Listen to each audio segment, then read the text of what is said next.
সৎ বিচারকের দৃষ্টিতে অপরাধী বড় বা ছোট হয় না। তার কাছে সব অপরাধ এবং অপরাধী সমান, এবং সবার জন্যই তিনি তার বিচারে ন্যায়বান। এমন হয় না যে যে বড় অপরাধী তার শাস্তি হবে আর যে ছোট অপরাধী তার বিচার হবে না। এটাই কি ন্যায় বিচার নয়?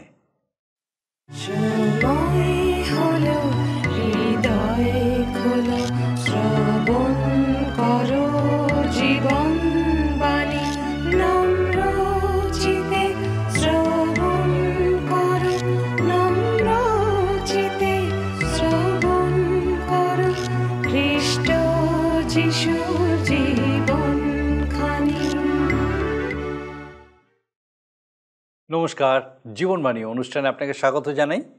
আমার বিশ্বাস মহান ঈশ্বর আপনাকে সুস্থ রেখেছেন, সুরক্ষিত রেখেছেন, আপনার সঙ্গে সঙ্গে আছেন, এবং আমি খুব খুশি আজকে আরেকবার আপনি আমাদের এই অনুষ্ঠানে, এই জীবনবাণী অনুষ্ঠানে ঈশ্বরের বাক্যের এই ধারাবাহিক আলোচনায় অংশ নিয়েছেন। আমার বিশ্বাস আপনি নিয়মিত আমাদের সঙ্গে এই অনুষ্ঠানে উপস্থিত আছেন, আর একই সঙ্গে আপনাকে অনেক অনেক ধন্যবাদ যে আপনার মতামত আপনি আমাদেরকে জানাচ্ছেন।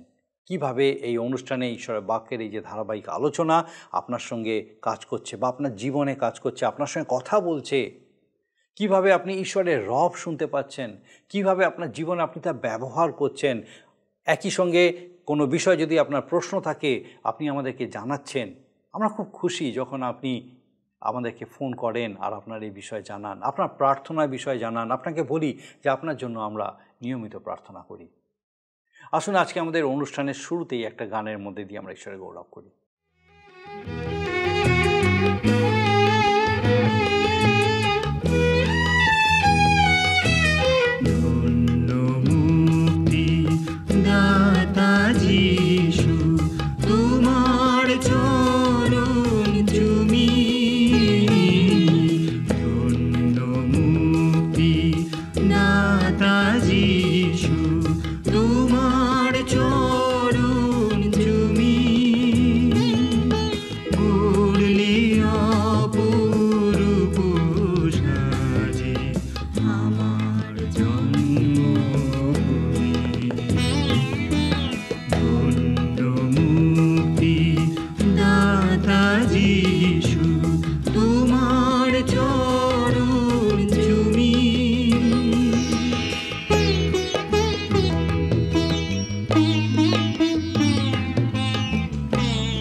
প্রার্থনাতে আছিনু জাগিয়া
কত মানুষ রমিছে আধারে, ব্যর্থ তারা জয় করিতে পাপের আধারে। আমরা ধারাবাহিকভাবে বাইবেলের পুরাতন নিয়মের যিশয় ও ভাবাদি পুস্তক থেকে অধ্যয়ন করছি। আমাদের গত পর্বে এই পুস্তকের 14 অধ্যায়ের প্রথম 21 পদ পর্যন্ত আমরা অধ্যয়ন করেছি। এই অংশের বিষয় ছিল বাবিল সাম্রাজ্যের ও সেই সঙ্গে শয়তানের পতন। আজকে আমরা 22 পদ থেকে আমাদের আলোচনা শুরু করব। ব্যাবিলন নামক এই মহানগরের ধ্বংসাবশেষ দেখলে বোঝা যায় যে তার বিষয়ে এই অধ্যায়ের 22 ও 23 পদে যা বলা হয়েছে তা কতটা সত্যি। কিন্তু একই স্থানে না হলেও ভবিষ্যতে বাবিল নগর পুনঃস্থাপন হবে। সেই স্থান পুনরায় জগতের শাসন কেন্দ্র হয়ে উঠবে। ঈশ্বর আবার তার বিচার করবেন, আর সেটাই হবে তার শেষ তথা চূড়ান্ত বিচার। আমরা প্রথমবার এই নগর ধ্বংস হওয়ার বিষয়টা দেখে ভবিষ্যতে কি ঘটতে চলেছে সেটা বুঝতে পারছি। অসুর ও বাবিল সম্বন্ধে ঈশ্বরের যে পরিকল্পনা সেটা কখনো ব্যর্থ হয়নি বা ভবিষ্যতেও ব্যর্থ হবে না। যিশয় পুস্তকের 14 অধ্যায় 28 পদ থেকে পলিষ্টীয়দের বিষয়ে ভাববাণী বলা হয়েছে। এই ভাববাণী আহস রাজার যে বছরে মৃত্যু হয় সেই বছরে প্রকাশিত হয়। ঈশ্বর পলিষ্টীয়দেরকে বলেছিলেন যে আহস রাজার মৃত্যুতে তারা যেন আনন্দ না করে, কারণ তাদের পরিস্থিতির কোনো উন্নতি হবে না। এই দেশের উপরে ঈশ্বরের ভয়ানক বিচার নেমে আসবে, যা আশেপাশের সমস্ত দেশের বিচারের থেকে অনেক বেশি তীব্র হবে। 14 অধ্যায়ের 30-32 পদে এই বিচারের বর্ণনা করা হয়েছে এবং সেটা খুবই সাংঘাতিক। যিশয় ভাবাদি পুস্তকের 15-16 অধ্যায় হচ্ছে মোয়াব বিষয়ক ভাববাণী। বাবিলের তুলনায় মোয়াব অতি ক্ষুদ্র হলেও যিশাইয়ের সময় এটি খুবই গুরুত্বপূর্ণ ও মহান রাজ্য ছিল। আজ মোয়াব রাজ্যের কোনো অস্তিত্ব খুঁজে পাওয়া যায় না। সেই সময়ে মোয়াব ঈশ্বরের সন্তানের প্রতিবেশী হয়েও ঈশ্বরের অনুসারী ছিল না। এই মোয়াবের হঠাৎ করেই পতন হয়েছিল। অসুরীয়দের দ্বারা তারা সম্পূর্ণভাবে ধ্বংস হয়ে গেছিল। এই পৃথিবীতে অসুরীয়রা তাদের আর কোনো চিহ্ন রাখেনি। এখানে কয়েকটি স্থানের নাম উল্লেখিত আছে, যেমন বাইত, দিবন, নব ও মেদবা। এই স্থানগুলি যিশাইয়ের সময়ে মোয়াবের অন্তর্গত ছিল, কিন্তু সেগুলি সবই ধ্বংস হয়ে যাওয়ার কথা বলেছেন, কারণ তারা ঈশ্বরকে জানার কথা বলেও তারা ঈশ্বরের বিরুদ্ধে সময় কাটাতো। মোয়াবের বিচার এতটাই গুরুতর ছিল যে সেটা যিশয় ভাবাদিকেও বিচলিত করে তুলেছিল। আসুন আমরা এই বিষয়ে বিস্তারিতভাবে দেখি। ঈশ্বর তার জীবন্ত বাক্য দ্বারা আমার বিশ্বাস বিশেষভাবে আজকে কোনো বিশেষ কিছু আমাদের সঙ্গে বলতে চান। আসুন আমরা অধ্যয়ন করি। প্রিয় বন্ধু, এই অনুষ্ঠানে আমি আপনাদের কাছে ধারাবাহিক আলোচনায় বাইবেলের পুরাতন নিয়মে যিশয় ভাববাদী পুস্তক থেকে আলোচনা করছি। এই পুস্তকের 14 অধ্যায় আমি শুরু করেছিলাম গত অনুষ্ঠানে এবং দেখতে পেয়েছিলাম শয়তান কিভাবে পতিত হয়েছিল, বা ঈশ্বরের সৃষ্ট সেই স্বর্গদূত তার অহংকারের জন্য সে পতিত হয়েছিল। তার অন্য কোনো অন্যায় ছিল না, সে চুরি করেনি, ডাকাতি করেনি বা ব্যভিচার করেনি, কিন্তু তার জীবনে ছিল সেই অহংকার, আমিত্ব, অহমিকা, যা আমাদেরকে পতনের দিকে নিয়ে যায়। আসুন আমরা দেখি এই যিশয় ভাববাদী পুস্তকের 14 অধ্যায় 22 পদ থেকে। আসুন 22 এবং 23 পদ পাঠ করি। প্রথমে লেখা আছে এখানে, আর বাহিনীগণের সদাপ্রভু কহেন, আমি তাহাদের বিরুদ্ধে উঠিব, আমি বাবিলের নাম ও অবশিষ্টাংশ পুত্র ও পৌত্রকে উচ্ছিন্ন করিব, ইহা সদাপ্রভু কহেন। আর আমি ওই নগর সজারুর অধিকার করিব, জলাভূমি করিব, সংহাররূপ মার্জনী দ্বারা মার্জন করিব, ইহা বাহিনীগণের সদাপ্রভু কহেন।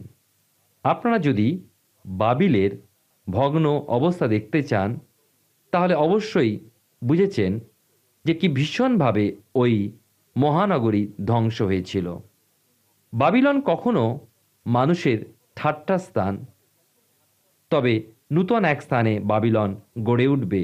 তারা আবার শাসন করবে বিভিন্ন দেশকে, প্রভাব প্রতিপত্তিতে আবার শ্রেষ্ঠ হবে। অন্যদিকে ঈশ্বর আবার নেমে আসবেন তাদের বিচারের জন্য। বাইবেলের মহা সত্য তিনি আমাদের জন্যই প্রকাশ করেছেন। আমরা দেখি সেই বাবিলনের উপরে যে মহাবিচার, সেই বিচারের বিষয় হচ্ছে এই যিশয় ভাববাদী পুস্তক তার 14 অধ্যায়। আর 14 অধ্যায় 24 থেকে 25 পদে দেখি, এই অংশে লেখা আছে ঈশ্বরের সংকল্পের আলোপ্যতা।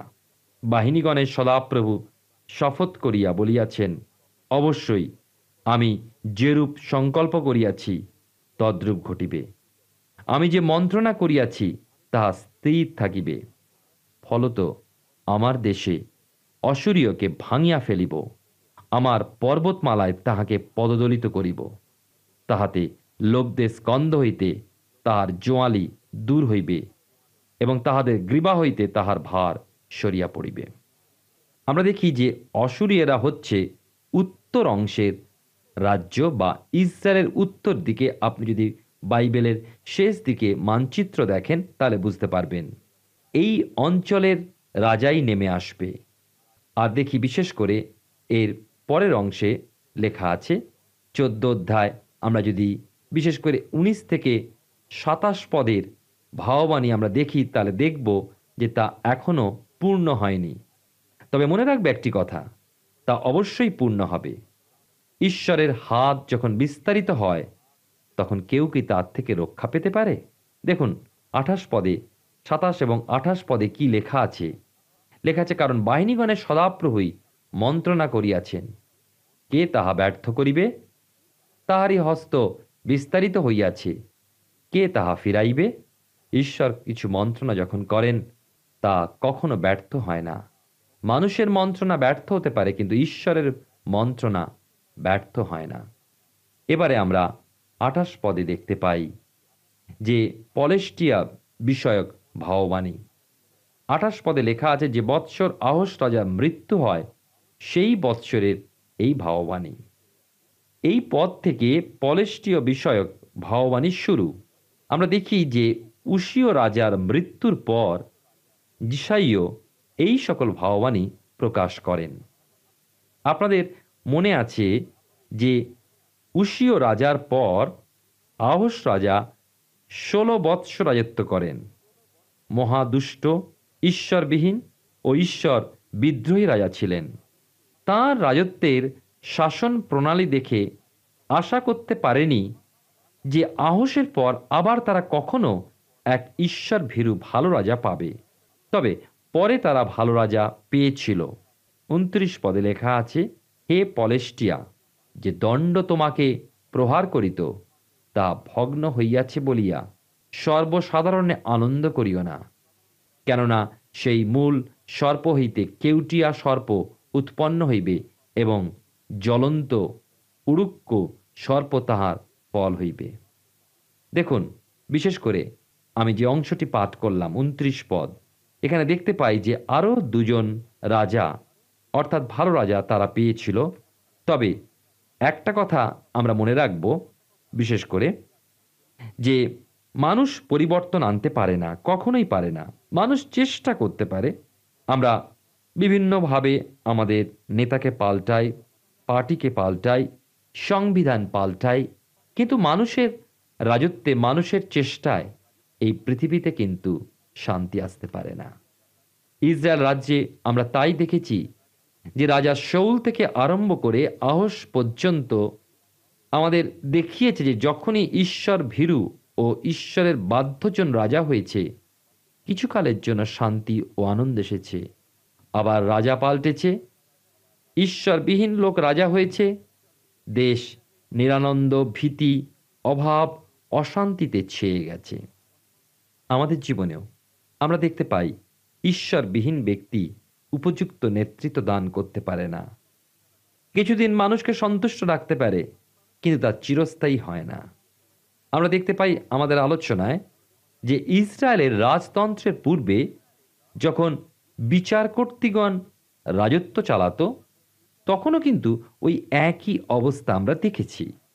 রাজা বা শাসক অথবা প্রেসিডেন্ট শাসনের মধ্যে দিয়ে শান্তি ও আনন্দ আসে বই কি, কিন্তু ওই শান্তি আনন্দ ক্ষণিকের, চিরস্থায়ী নয়। তবে অদূর ভবিষ্যতেই হোক অথবা সুদূর ভবিষ্যতে হোক, এক রাজত্বের কথা কিন্তু আমরা শুনলাম, যা হবে চিরস্থায়ী। কেননা সেই রাজ্যের রাজা যিনি হবেন তার নাম হবে শান্তিরাজ, যিনি আদি এবং অন্ত, তিনি অনন্ত। কিন্তু প্রিয় ভাই ও বোনেরা, সেই শান্তিরাজের রাজত্ব স্থাপনের পূর্বে যে মহাক্লেশ উপস্থিত হবে তার কিন্তু তুলনা নেই। প্রভু যীশু নিজে সেই বিষয় ভাববাণী করেছেন। মথিলিখিত সুসমাচারের 24 অধ্যায় আপনি নিশ্চয়ই করে এই অংশটি পাঠ করবেন, দেখে নেবেন। আবার মহাক্লেশের পর মহাবিচার, এমনকি দিয়াবল বা শয়তানেরও মহাবিচার হবে এবং সকল অশান্তির মূল মিথ্যার আদিকর্তা প্রলোভনের প্রথম পুরুষকে বন্দী করে অনন্ত অগ্নিতে অনন্তকালের জন্য নিক্ষেপ করা হবে। যিশাইও তাঁর দর্শনে যে মহাক্লেশের দিন দেখছেন, সেই সময় দিয়াবলি বা খ্রিস্টারই রাজত্ব করে থাকবে। দিয়াবল বন্দী হলে পরই খ্রিস্ট রাজত্ব শুরু করবেন। কেউ কেউ মনে করেন যে যিশায় ভাওবাদীর পুস্তকে যেটা হৃদয়ের বোঝা রূপে দেখানো হয়েছে, পলেষ্টীয়দের বোঝা, সেটা বোঝা নয়। ওই পলেষ্টীয়রা মিশর উপকূলের এক জাতি, যারা কোনো এক সুযোগে কনান অঞ্চলে ঢুকে পড়ে এবং ওই অঞ্চল নিজ দখলে রাখে এবং তাদের নাম অনুযায়ী ওই অঞ্চলকে পলেষ্টীয় রাজ্য বলা হয়। অব্রাহামের সময় কিন্তু পলেষ্টীয়রা ওই দেশে ছিল না, তখন কনানীয়রাই ওই দেশে বাস করত, তাই বলা হতো কনান দেশ। ঈশ্বর অব্রাহামের কাছে প্রতিজ্ঞা করেছিলেন যে তোমার বংশকে এই দেশ বা সেই কনান দেশ দেব। প্রায় 400 বৎসর পর যখন অব্রাহামের বংশ হতে উৎপন্ন ইসরায়েল জাতি কনান দেশে ফিরে এলো, তখন কিন্তু সেখানে পলেষ্টীয়রা বাস করছে। সফনি ও সখরীয় এই দুই ভাওবাদী পলেষ্টীয়দের দুটি প্রাচীন ও প্রধান নগরীর কথা উল্লেখ করেছেন। নগর দুটি হল অসদোদ ও অস্কালন। ওই দুই নগরী সম্পূর্ণ ধ্বংস হয়েছে। প্রিয় বন্ধু, এই ভাওবাণী বা এই বিষয়ে শোনার পর এখন আমরা মোয়াব বিষয়ক ভাওবাণী শুনব এবং তা শুনব এর পরের অধ্যায়, 15 অধ্যায়। আপনাদের সামনে এখন আমি যিশায় ভাববাদী পুস্তকের 15 অধ্যায় নিয়ে আলোচনা করতে চলেছি। এই ছোট অধ্যায়টি যিশায় ভাওবাদীর তৃতীয় মোয়াব বিষয়ক ভাওবাণী। অবশ্য 16 অধ্যায়ও আমরা পাব। বাবিল তখনকার দিনে ক্ষমতার দিক দিয়ে বিশ্বের অন্যতম রাষ্ট্র, অথচ 2টি অধ্যায় ভাওবাণী পুরো করা হয়েছে। বাবিল যদি একটা বড় আপেল হয়, মোয়াব সেই তুলনায় একটা আঙুর। তবে দাউদের সময় পর্যন্ত মোয়াবও খুব বড় শক্তি ছিল। মোয়াব ছিল লোটের বংশের। লোটের বড় মেয়ের অবৈধ পুত্রের বংশ ওই মোয়াব। প্রথম থেকেই এরা ছিল ইসরায়েল জাতির শত্রু। মোয়াব রাজা বালাক বালাম ভাওবাদীকে ভাড়া করে এনেছিল যেন ইসরায়েলকে অভিশাপ দেয়। আবার দেখি যে সেই সুন্দর প্রেম কাহিনী রুতের গল্পের কথা আপনারা অনেকে নিশ্চয়ই জানেন, বাইবেলেতে রয়েছে। হ্যাঁ, মোয়াবের সুন্দরী যুবতী বিধবা ইসরায়েল দেশে এসে বোয়াস নামে এক ধনী চাষির দৃষ্টি আকর্ষণ করেন। ওই বোয়াসের পুত্র ওবেদ এবং ওবেদের পুত্র যিশয় ছিলেন রাজা দাউদ। সুতরাং দাউদের মধ্যে মোয়াবেরও অংশ ছিল। আর রাজা শাউল যখন দাউদকে ধাওয়া করে বেড়াচ্ছিলেন, দাউদ তাঁর বাবা মাকে নিয়ে কিছুদিন মোয়াবে আশ্রয় নিয়েছিলেন। আজকের দিনে মোয়াব দেশের চিহ্ন নেই, কিন্তু এখন কারা মোয়াবীয় যারা ঈশ্বরের সাথে সম্বন্ধ না রেখেও ঈশ্বরের সন্তান বলে স্বীকৃতি লাভ করতে চেয়েছে? যেমন প্রেরিতদের কার্যবিবরণ বাইবেলের নতুন নিয়মে আমরা পাই। রাজা আগ্রিপ্প বলেছিলেন, পৌল, তুমি অল্পেই আমাকে খ্রিস্টান করতে চেয়েছ। আবার ফেলিক্স পৌলের শিক্ষায় খুবই ভীত হয়েছিলেন। ফিস্টাস জেনেছিলেন পৌল ঈশ্বর ভক্ত লোক, পৌলকে সাহায্য করতে চেয়েছিলেন এবং পৌলকে রোমের সম্রাট নিরোর দরবারে পাঠিয়েছিলেন। এইসব ব্যক্তি খ্রিস্টের কথা জেনেও তাকে গ্রহণ করলেন না। মোয়াব দাউদের আত্মীয়, ইসরায়েলের প্রতিবেশী, কিন্তু ঈশ্বরকে গ্রহণ করল না। আধুনিক মোয়াবীয় কারা? যারা মণ্ডলীর মধ্যে থাকে এবং পৌল যেমন বলেছেন বাইবেলের নতুন নিয়মে 2 তিমথিও তার 3 অধ্যায় 5 পদে, লোকে ভক্তির অবয়বধারী, কিন্তু তাহার শক্তি অস্বীকারী হইবে। তুমি এরূপ লোকদের হইতে সরিয়ে যাও। আবার বাইবেলের নতুন নিয়মে জিহুদার পত্র যখন দেখি, সেই পত্রের 16 পদে দেখুন কি লেখা আছে। আপনাদের আমি পাঠ করছি। ইহারা বচসাকারী, সৌভাগ্য নিন্দক, আপন আপন অভিলাষের অনুগামী, আর তাহাদের মুখ মহা গর্বের কথা বলে, এবং তাহারা লাভার্থে মনুষ্যদের তোষামত করে। মণ্ডলীতে, জগতে যারা এই প্রকার, তারাই মোয়াবীয়। মোয়াবীয়রা ইসরায়েলের জন্য কখনোই উপযুক্ত বন্ধু হয়নি। আজকের আমরা দেখব হঠাৎ সেই মোয়াবের পতন। 15 অধ্যায় আমরা দেখছি। 15 অধ্যায় যিশয় ভাববাদী পুস্তকের 1 পদে লেখা আছে, মোয়াব বিষয়ক ভাববাণী, আহা রাত্রির মধ্যে মোয়াবের আর নগর নষ্ট ও ধ্বংস হইল। আহা রাত্রির মধ্যে মোয়াবের কির নগর নষ্ট ও ধ্বংস হইল। রাত্রির মধ্যে মোয়াবের উপরে ধ্বংস এলো, অর্থাৎ হঠাৎ এলো। আর নগর গেল, কির নগর গেল, সারা মোয়াব ধ্বংস হলো। মোয়াবের কান্নার শেষ নেই। মোয়াবকে মহা ঝড়ে ধ্বংস করে দিয়েছে। অসুরিয়েরা এমনভাবে মোয়াবকে ধ্বংস করেছিল যে চিহ্ন মাত্র থাকল না। কির নগর, আমরা যদি বাইবেলের শেষের দিকে মানচিত্র দেখি, তাহলে দেখব লবণ সমুদ্রের দক্ষিণ পূর্ব প্রান্ত থেকে 10 মাইল দূরে এক পর্বতের উপরে অবস্থিত ছিল। আর 2 পদেতে লেখা আছে, সে রোদন করিবার জন্য বাইতে ও দিবনে উচ্চস্থলিতে গিয়াছে। নবর উপরে ও মেদবার উপরে মোয়াব হাহাকার করিতেছে, তাহাদের সকলের মস্তক মুন্ডন হইয়াছে। এই পদে আমরা কয়েকটা নাম পাই। আমরা এই নামের সাথে অনেকেই হয়তো খুব একটা পরিচিত নয়, তাই নাকি? যেমন বাইত অর্থে গৃহ, এবং গৃহ বলতে অবশ্যই মন্দির। আবার দিবন জর্দনের পূর্ব দিকে। আমরা দেখি একটি পর্বত নেবে জর্দনের পূর্ব পার্শ্বে অবস্থিত। ঈশ্বর এই পর্বতের উপর থেকে মোশিকে কি বলেছিলেন? কনান দেশ দেখিয়েছিলেন। আর আমরা দেখি মেদবা রুবেন বংশের একটা নগর। এই সকল স্থান ও নগর যিশায়ের সময় মোয়াবের অধীনে ছিল।